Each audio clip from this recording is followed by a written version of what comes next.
Boating most certainly is not an easy hobby. There's a ton of things that go into successfully getting out there on the water and having a good time. And today we're going to talk about some of those difficulties that are involved in that.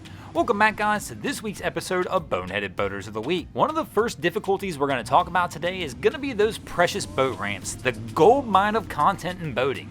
I mean, it is absolutely crazy the kind of stuff we'll see down at the boat ramps, but the struggle is real down there and it's a little different for everybody. Some people will struggle just getting the trailer down, others will struggle getting their vehicle back up the ramp.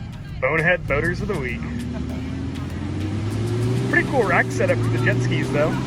Woo!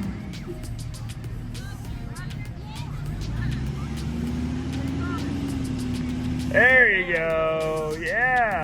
Now, I'm sure our last crew put that rack system in the back of the truck thinking it would just be a hair easier than trying to back a trailer down the ramp, but the reality is with today's technology and backup assist systems as seen here, it really isn't that difficult to find a way to successfully get that trailer down to the ramp. But one of the big keys of doing so is going to be making sure you have the correct vehicle. If you don't, you'll find yourself in some very odd situations. That's it, get on that!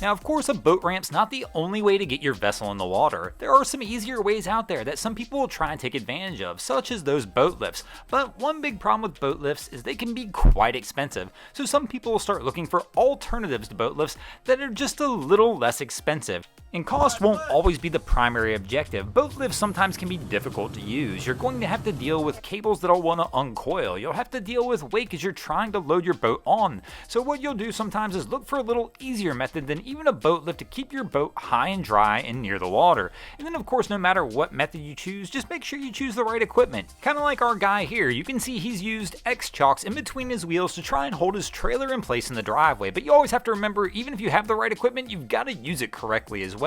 And then of course, it doesn't help if you get out there, you have everything ready to go, you have the right equipment, you're ready to go enjoy your day finally on the water, but then you forget to use that equipment. Well, that's just as bad as anything. That's unusual.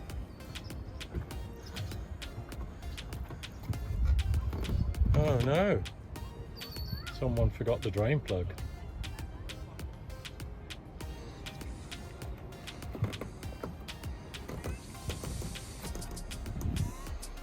That'll cost them $300 to clean up the oil pollution.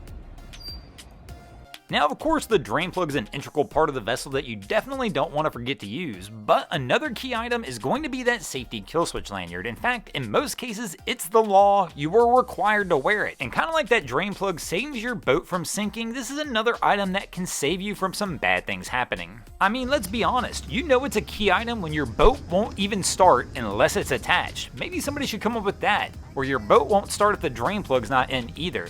I mean, most of the time there are warning labels on your vessel warning you of these things, but for whatever reason, nobody reads the warning labels. I mean, heck, even bridges aren't safe and they all have a height listed on them for the most part as well. But for whatever reason, it's proven over and over again, week after week, that nobody looks at them. I mean, for whatever reason, there's always a vessel somewhere stuck under a bridge, even one of the most infamous warning labels to exist. This one right here, for whatever reason, still gets ignored. How could anybody ignore that warning label? I mean, it seriously warns of some of the most serious injuries that could happen on the water that everybody and their mom doesn't want anything to do with, yet people will still get in the way of these jet streams. But maybe I'm reading my man wrong. Maybe he's just one of those full send dudes and wanted to send it hard. Thanks for watching, guys. I hope you enjoyed this week's episode of Boneheaded Boaters of the Week.